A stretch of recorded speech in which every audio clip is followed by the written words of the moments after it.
Hello everyone, this is Kyle from WeTechCareOfYou, and today I'm going to show you how we can do a concatenate function in PowerApps. Now, basically what we've got here is I've just got a text input, which I'm just going to populate a collection now. So let me just quickly do this.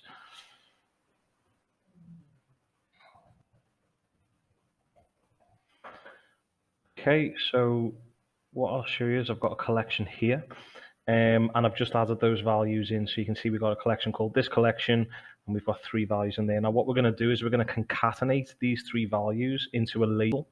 So as I've said, we're going to take each of the values and put them into one string. Now I'm just going to add a label here, and I'll show you how we can add that now. So basically what we want to do in the text is we want to do concat. So that's our concat function, and then we want to refer to our data source.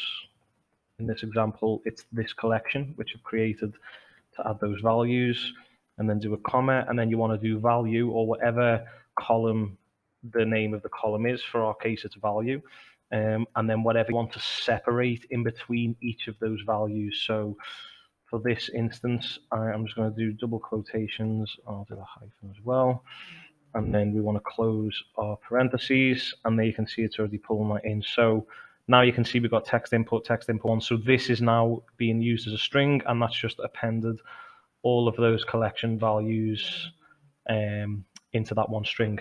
I hope this video helps. Please like and subscribe to the channel, and take care. Thank you.